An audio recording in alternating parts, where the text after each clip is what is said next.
Okay, so I'm going to start this podcast a little differently by saying, quick heads up, you may be using a very common phrase or instruction in your webinars, presentations, speaking gigs, and events that is actually not an inclusive practice.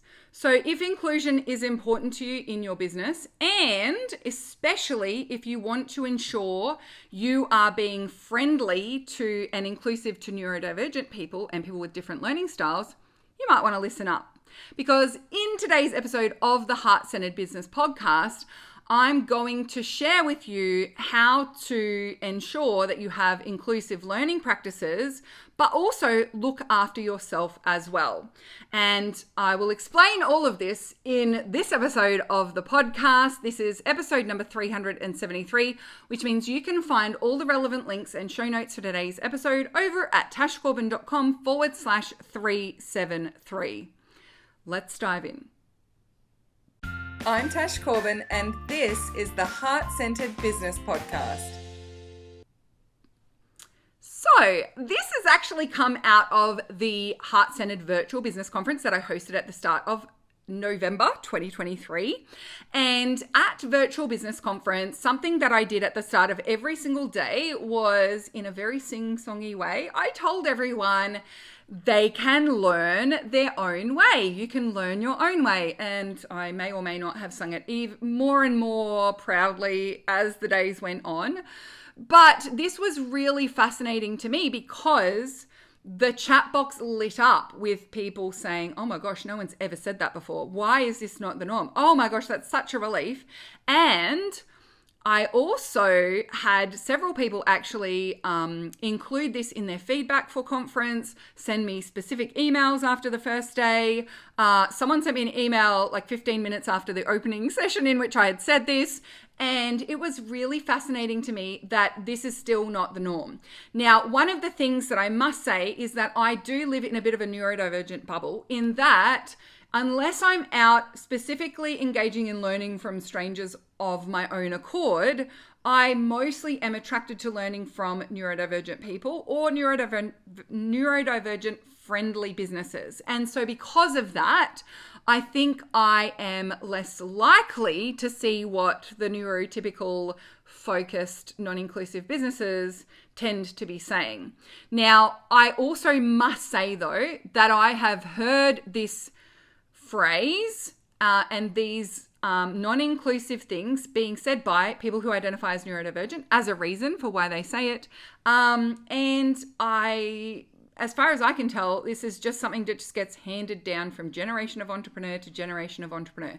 So it's time for us to draw a line in the sand. So what I'm referring to is, have you ever been to a webinar or gone to a conference or a presentation or something along those lines, and the speaker says, okay, I want your full focus and attention on this. Close down all your tabs. Sometimes they might say it's time to have a mono focus to ensure that you absorb all of the information. And even neurodivergent people share this through the lens of, I know for myself as a neurodivergent person that I'm far more likely to take information in if I close down all the tabs and distractions and I really stay focused on the presentation. But something that as a neurodivergent person myself, I understand is that there are different types of neurodivergency, and neurodivergent people don't necessarily learn the same way as neurotypical people. And the whole close all your tabs down and give me your mono focus is actually not necessarily the right learning environment for everyone. And so in essence, it becomes non-inclusive. And speaking for myself, I have been on my fair share of webinars and presentations lately. I am in a space where I'm learning from a range of different diverse voices at the moment. And I'm going a little further outside my normal learning bubble. And over again, I have been told, close everything down, give me your monofocus, da-da-da-da-da. And it makes me feel less than. It makes me feel like there's something wrong with me because I do close all the things down. I'm a very diligent student and I pay attention and I do what I'm told and I have problems with authority. Bit of a people pleaser. And so I shut everything down and I sit there and I try and pay attention. And whilst it might look like I'm paying attention, I'm not. And I'm not taking anything in. And so a lot of people don't recognize that that's what they're doing to learners like me when they say this. They think that they're saying something that's helpful. They think that they're saying something that is going to get undivided attention. But my best learning environment is to have visual movement around me as I take in information or in an auditory way. Now, interestingly, that does not mean lots and lots of animations on slides. I do not like being spoon-fed one sentence at a time on a slide. If I ever attend a presentation or a workshop or a webinar that I can see there's a lot of animation going on the screen, I turn the screen off, I listen audio only, and I go for a walk. Now, I know in neurodivergent and actually neurotypical learning styles, people usually fall into one or other camp. Either they like being spoon-fed one sentence at a time, or they absolutely detest being spoon-fed one sentence at a time. Either they like seeing animated pieces of content come up, or they just give me the information, right? So I am on the just give me the information side. So all of this to say that you're never going to be able to create something that works for every single learning style, because there are so many different learning styles and different things that work for different people. But the one gift that you can give every single person who attends your webinar or watches you speak on stage is to let them learn their own way. So at Heart-Centered Virtual Business Conference, every day I started the day by telling people they can learn their own way, and not just giving people permission to listen as they walk or do their laundry or tend to their children or scroll Instagram or do what they need to do, but actually encourage people to experiment and play with what learning environment works best for them. Because I don't think it's modeled enough, and we don't give people enough freedom to do that. And in doing so, we make it that this way is the right way and everything else is wrong. So you need to learn how to do it this way, or there's something wrong with you. And the more that we learn about different brains and different learning styles, the less that is actually true. So if you are listening to this and you feel like really uncomfortable right now because you have used those statements and that's just a normal part of your webinar because you copied your webinar structure from a certain person on the internet and whatnot, it's fine. It's fine. Just as I say to people when they discover that a structure to the sales process that they're using or a social media strategy that they're using is not consent-based, and some people's first reaction is defensiveness, and they will defend it like wildfire because they don't want to acknowledge or bend to the belief that they're doing something wrong. So that's often the first response is, no, it's not. That's fine. People need to have their first response. But in most cases, the big response is, oh, I feel so bad. Oh, I feel so guilty. Oh, I can't believe I did that. Oh, I've been doing that because I was told to do that, right?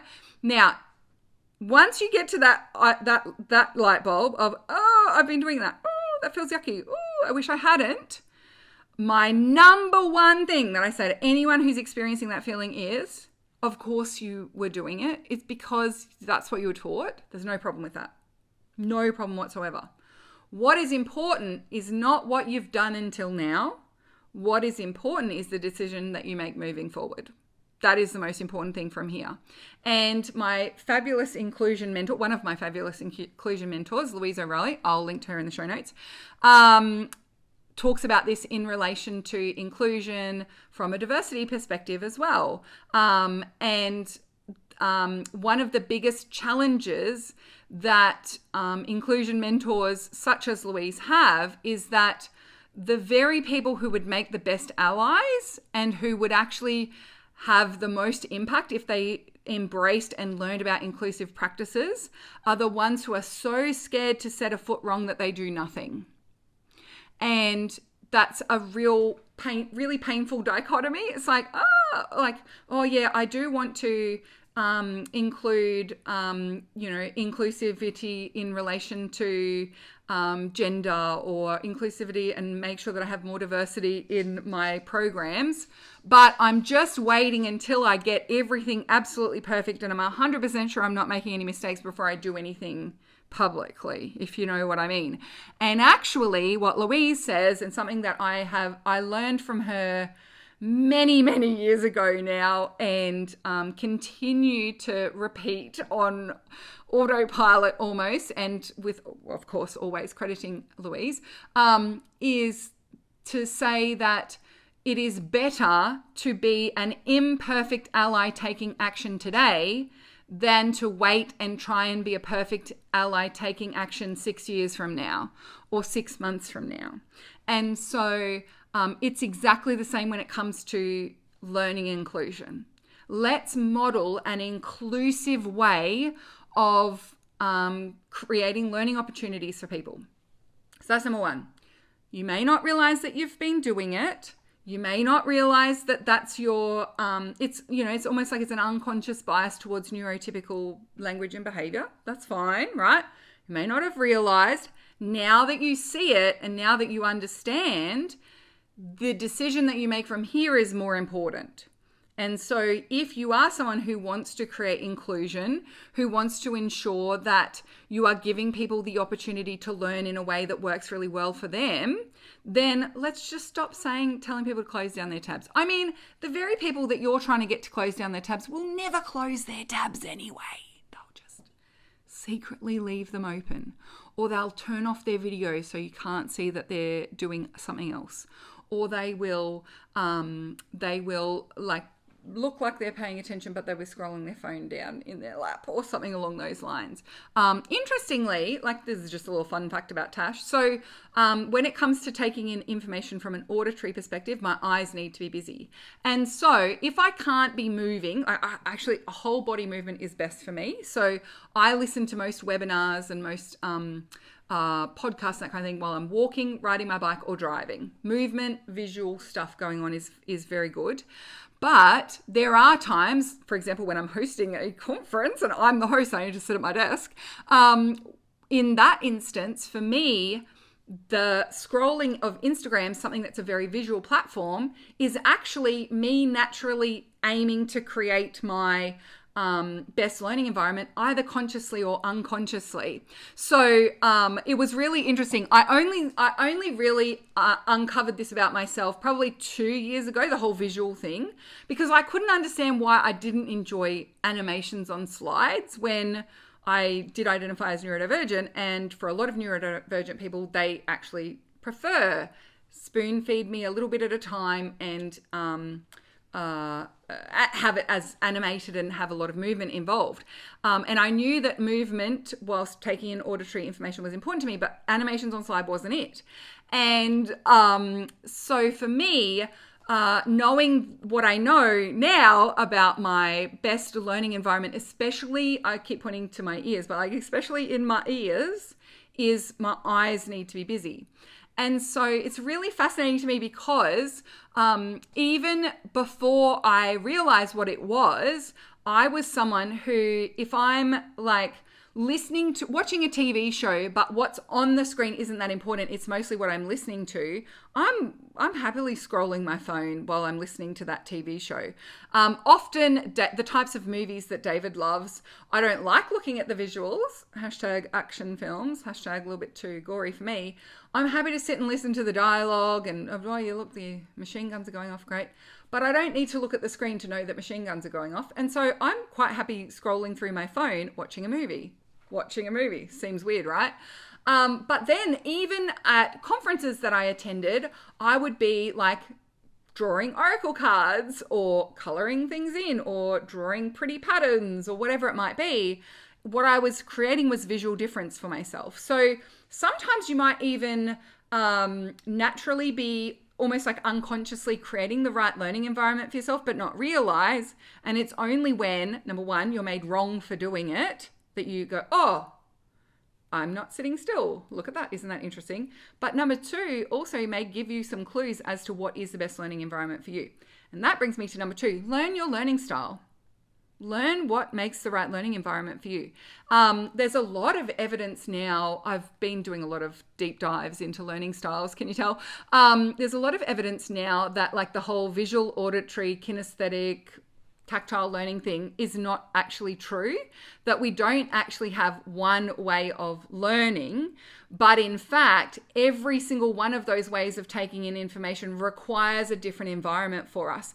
And that's really powerful for me because I always identified as a kinesthetic learner, but the reason being was because when it came to learning how to do something, I'd be better off doing it to learn how to do it than reading the instructions. But actually, most people actually take in how to do something physical through that kinesthetic learning style. However, for people who are visual processors, for example, seeing it first before having a go and doing it kinesthetically will often create better results. So anyway, I won't just spew out my very haphazard understanding of these different studies, but it was really powerful for me because I think something that's been a disservice to us is this like box yourself into one learning style. Sorry for those listening on audio only. I just clapped. I don't know why. So that whole box yourself into one learning style then goes, oh, well, I'm a visual learner. So then you only create visual learning experiences for yourself. Therefore, you never actually understand what you need in order to learn in an auditory way. So then when podcasts become really prevalent, you just keep telling yourself, oh, podcasts don't work for me because I actually take things in better visually. When in actual fact, if you were needing to learn something in an auditory way, you just need to create the right environment for that auditory learning. Fascinating, right? Isn't it amazing? Oh my gosh, it's so good. So all of this to say, take some time to experiment and learn what your learning style is. And that will take practice.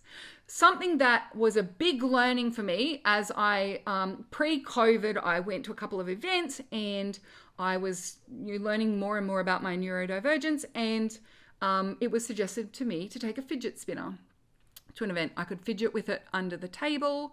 That movement could actually be really helpful to help me to take in the information. Within 3 minutes, I was ready to throw that thing out the window.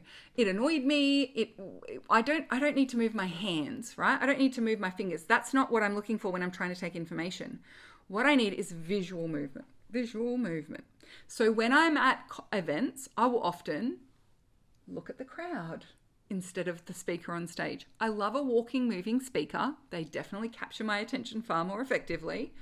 But I also am quite happy to like look around the room. It might look like I'm not paying attention, but actually I'm giving myself what I need to take the information in. Again, scrolling Instagram, right? I'm happy to scroll Instagram while I'm sitting at a conference.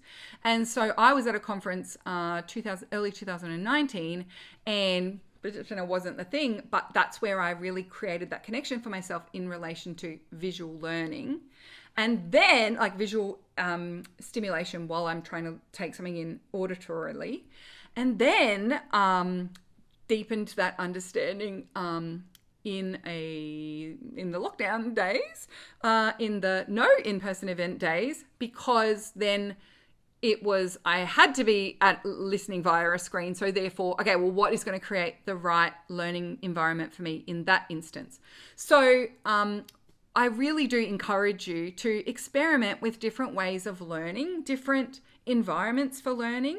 Because you never know, you might actually say to yourself that, oh, I'm just really bad with technology and I cannot take in any technology-based information. But the best way for you to learn technology-based information is simply like by engaging in the process and doing it as you hear it step by step. Or it's best that you have someone show you and explain it to you. Or it's best that you listen to the instructions over and over again. Or it's best for you to have it written out in front of you with visuals. There's so many different ways that you could learn the exact same thing. And so for most people, the way to learn a certain thing is often just presented in one way most of the time. And so we decide, I'm just not good at that thing.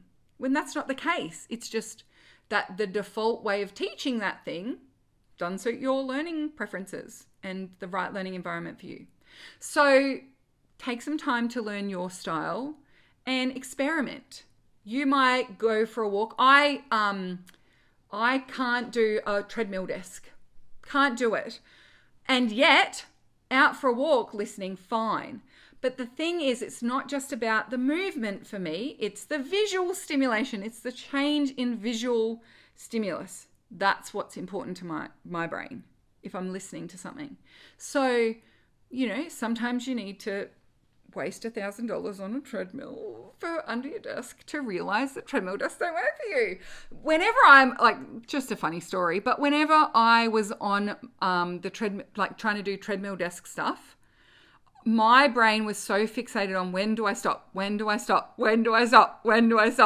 that I couldn't focus on anything. I was like, I just need to sit down so I can think for a second. And it was so fascinating to me because I honestly thought that it was when I would go out and listen to podcasts or webinars walking, I thought it was the walking that was the thing, but it was actually some kind of bodily movement, but it was the visual change, the visual dynamic. Fascinating, isn't it? So because my visuals are nice and occupied and I'm taking all of that in, and there's no words, there's nothing, it's not like I'm trying to take the words in at the same time as what's going in my ears. Just there's visual stimulation and I can kind of, everything's fine. And I'm just so much more present to the words. It's fascinating. Anyway, I won't just keep talking about what my learning style is because everyone is different, but just experiment. Also, I will put a link in the show notes to my favorite YouTube channel, which is How to ADHD, because she is an amazing content creator. That's been so helpful for me in setting up my environment for success, but also very quick to acknowledge different things work for different people, and everything is couched as an experiment. Try this, play with this, give this a go. This might work for you. This might not work for you. This works for me. This doesn't work for me. Very, very helpful. And I think that that's actually why I'm so quick to say, learn your own way in my own webinars and events and conferences, is because that has been so encouraged for me from the How to ADHD programs. So yeah, that's not something that they say in terms of they don't do webinars or whatever, but I think because I've heard over and over and over again, even if you're neurodivergent, there's not one type of neurodiverse learning style. Everyone needs something different. I've just heard that so many times that it makes sense to me that in order to therefore be inclusive, let people learn their own way. So just wanted to share that one as well. So number one, let's model inclusion. Let's stop telling people that they're wrong for needing to move around or move their eyes or have visual stimulation in order to learn. Number two, learn what works for you. You may actually be really good at picking up new information if you just create the right learning environment for yourself.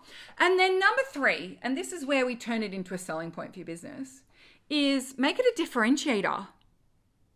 So many people said to me over and over again, I'm coming back to this conference every time because I thought I would never be able to learn from a virtual event.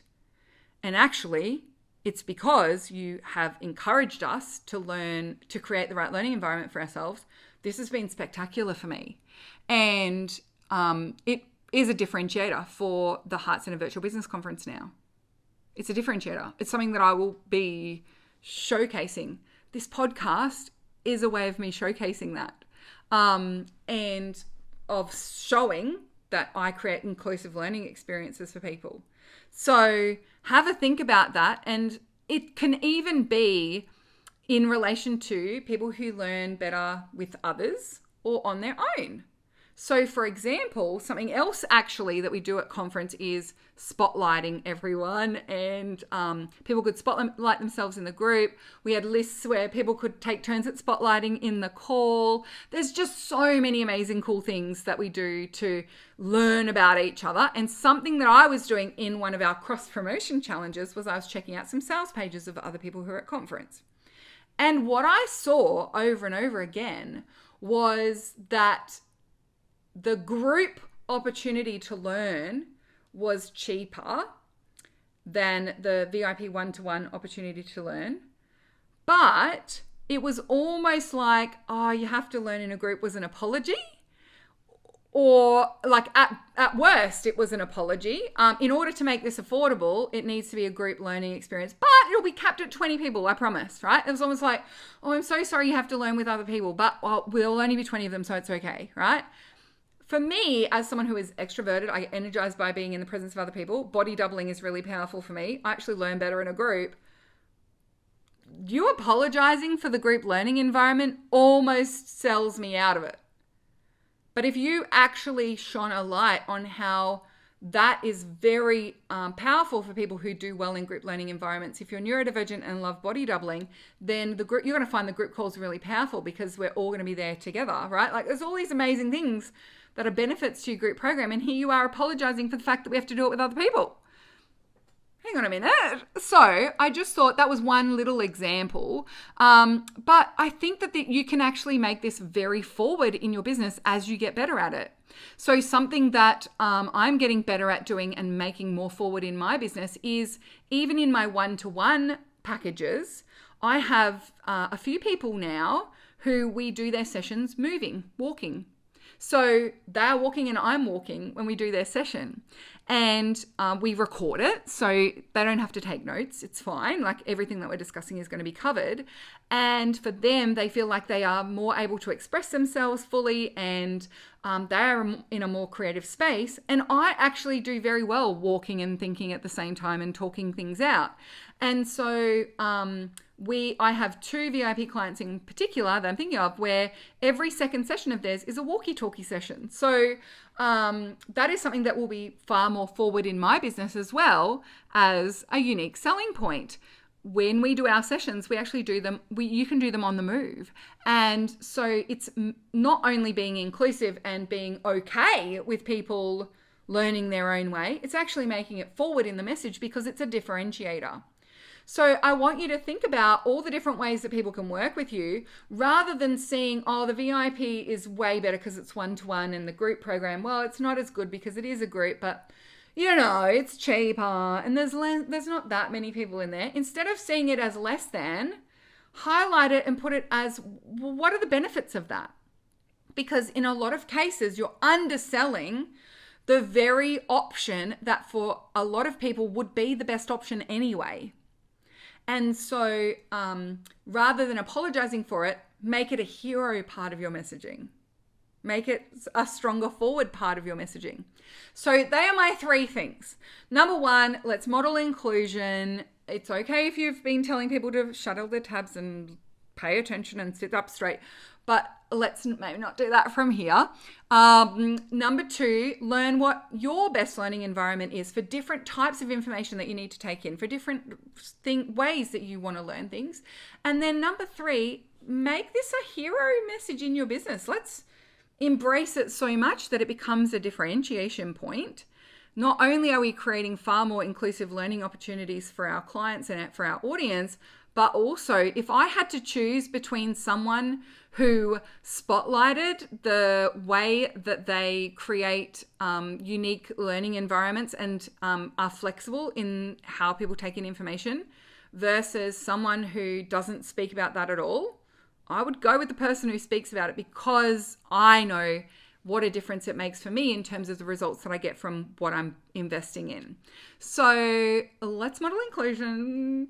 You may have found this a little challenging to take in, or you feel a little bit like, oh, I realize I'm doing it wrong. As I said, line in the sand, you get to choose what you do from here.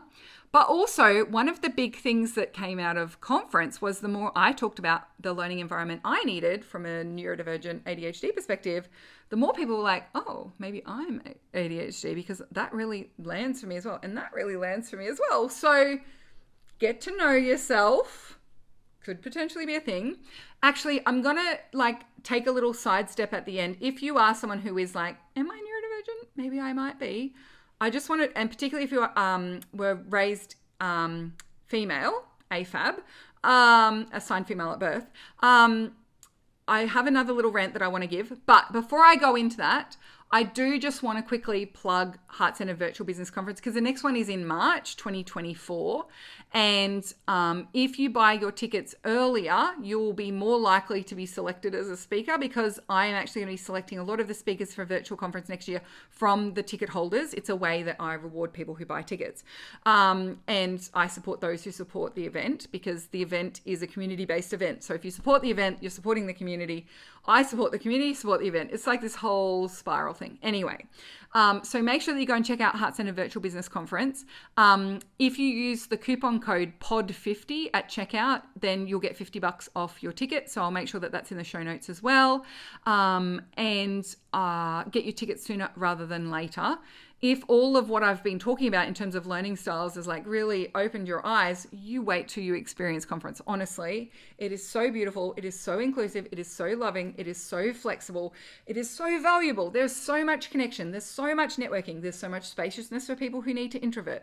There's so much opportunity for you to create the conference experience that works exactly and specifically for you, and yet creates so much transformation for everyone involved. I cannot even. Like, honestly, it has been spectacular. And I'm going to be running virtual conference every year in March, I reckon, from here. So we'll have virtual conference March, in-person conference September, most years moving forward. And so the more that you attend these conferences, the more people you'll get to meet, the more you expand your network.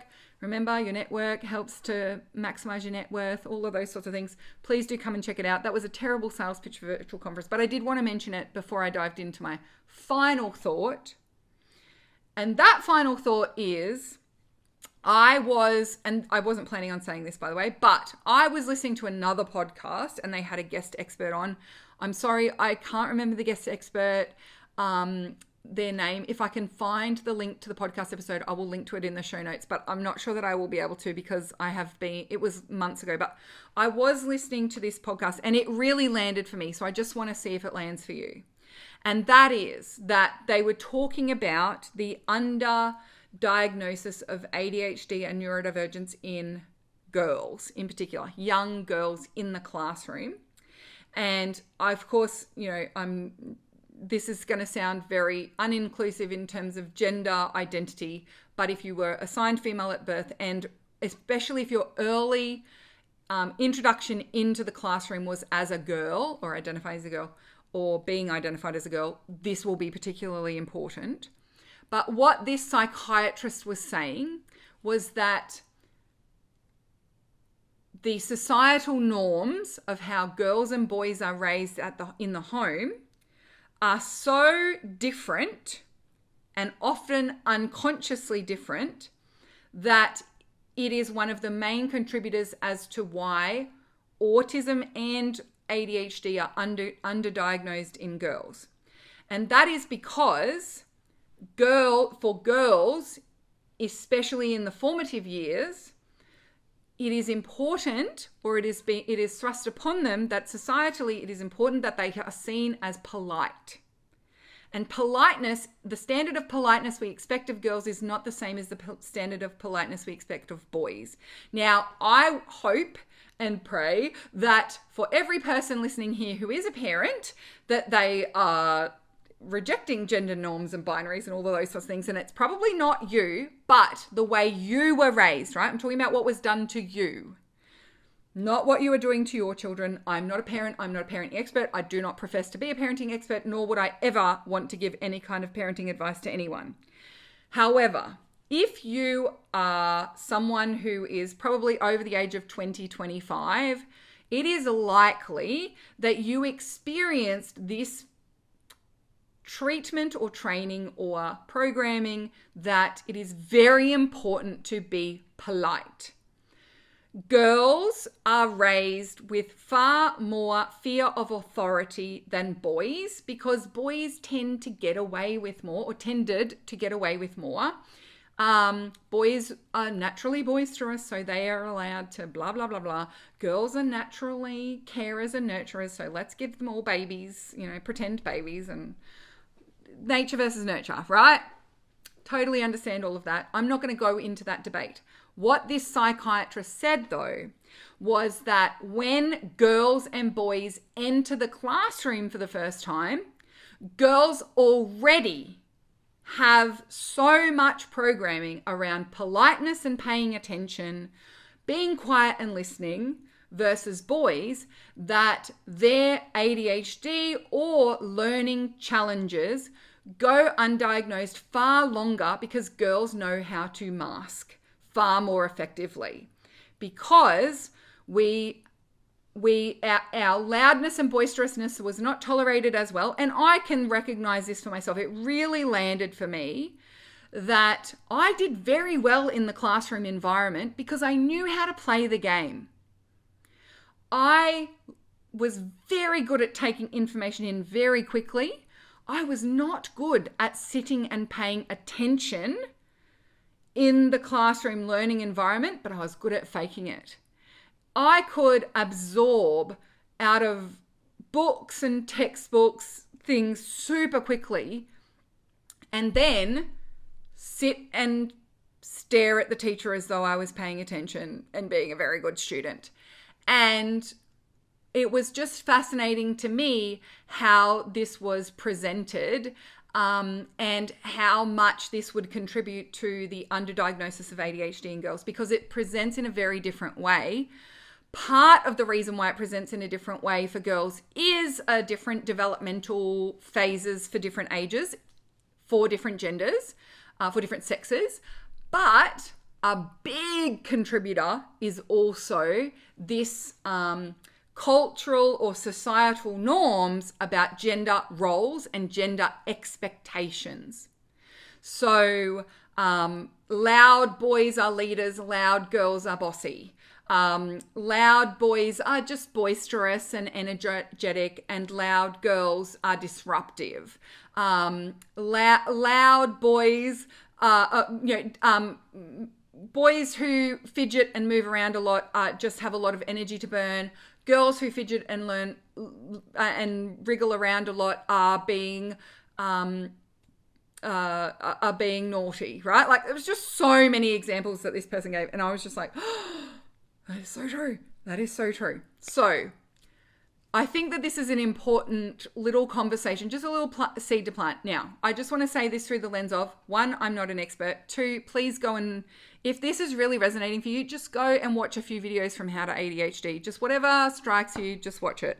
Because honestly, watching their content was powerful. So that was number 2. Number 3 is psychologists and psychiatrists have far more research and far more insights as to how these things express and why these things express, and how to really differentiate. But also, number 4, and this is a big one for me, is that whenever I have expressed my belief, especially in the early days, like in 2016 and 17, when I was starting to think that potentially I was neurodivergent and had ADHD, whenever I would express it to someone who knew me as a student, the first thing they would say is, but you were really good at school. And just because you're really good at school, we are also overachievers here in this little community, aren't we? Right? Just because you were good at school doesn't necessarily mean that that school environment was built for your learning styles. It often means that you were just better at adapting yourself to that environment because that's what was expected of you because you were assigned female at birth. And so I wanted to have that conversation because I think for a lot of people, there is a reluctance or a hesitancy to even go there, even accept it or explore it or allow themselves to dive into that exploration or have a conversation with a psychologist or go and have some testing done, because it's seen as either being less than, or it's an easy out, or I'm just looking for an excuse, or I went through all of that. I went through all of that because it was thrust upon me by the people who loved me the most and who knew me the best, because of their experience of what I was like as a student in the classroom. And for me, it was just so validating to hear that psychiatrist say that for a lot of women in particular, for people who were assigned female at birth, their experience in the classroom was that of masking. And because we were so good at masking, now as adults, we are so hesitant and reluctant to tell those who knew us in that environment about our beliefs or worries or wonders about this neurodivergence thing, because whenever we do express that, that's the first response is, you were so good at school though. You were so well behaved at school. You were such a well behaved child. You were straight A student, because I was a straight A student, right? So there was no need to go and see if Tash was ADHD. There was no exploring Tash's neurodivergence. My brother was wildly ADHD, and it expressed very differently to my learning difficulties. His learning difficulties and my learning difficulties were like chalk and cheese. And because my grades were so extraordinary, there was never the challenges that I had, the frustrations that I had, the issues that I had were often couched as just laziness and leaving things to the last minute instead of being explored and understood. And I just know that for every person that I say that to, I see this like sense of something cross across their face. And so if I have a platform like this in which to share that and to have that little rant, whether it resonates with you as a neurodivergent person or not, or whether you're neurotypical and all of that just sounds like a load of weird stuff, but maybe it will make you a little bit more understanding or a little less likely to say to someone, but you were so good at school. I just want us to have that opportunity to have that conversation. So I know that I've butchered it. I definitely didn't present it in a very well articulated or thought out way. I just decided to add this at the last minute as I was speaking. But for me, it's something that I believe I would have had a far more effective start as an entrepreneur. I would have had a far better experience of the workplace, of my schooling experience, of university, if not for gender bias and roles. And I also feel that I would have got the help that I needed with my neurodivergence far quicker, if not for this belief that my ability to mask actually meant that I didn't have learning challenges or neurodiversity. And so I just had to express it. I will likely do this as a Facebook Live over and over and over again as well, because I think that the more voices we hear sharing those experiences and all of those different reasons, I think the more of us that actually will then be open to creating a much more effective environment for ourselves to succeed. And that's what I want. This psychiatrist also shared some statistics around the number of people who are neurodivergent versus the number of people who are diagnosed neurodivergent. And the difference is far greater for women than it is for men. And they also linked this back to a lot of the gender norms and stereotypes and the societal expectations of people assigned female at birth compared to people assigned male at birth. And so it was a really big difference. So it's something, the ballpark was like 7% of people are neurodivergent, but 1% of women are diagnosed and 6% of men are diagnosed. It was like huge. It was such a big difference. And so if any of this resonates for you, please do just spend some time allowing yourself to, without judging yourself as being less than, or without making it mean that you must be lazy because you're looking for an excuse as to why you leave things to the last minute or why you can't get anything done. Just let's throw all of that stuff out and just give yourself that gift. Thank you so much for listening to that rant. I hope that it's been helpful for you, or at least it's opened your eyes to other learning styles. And if you have any follow-up questions, you're welcome to send me a DM or email me. I will make sure that I put some resources in the show notes of today's episode. It's at tashcorbin.com/373. I'll just put a bunch of links below that I found really helpful for myself. And until next time, I cannot wait to see you shine. I hope to see you at the Heart Centered Virtual Business Conference 2024. And I also look forward to seeing you give yourself a great learning environment and role modeling inclusive learning strategies for your audience as well. Thank you so much, everyone. Big love from me, and bye for now. Would you like more tips, tools, and resources to help you grow your heart-centered business? Head to tashcorbin.com today.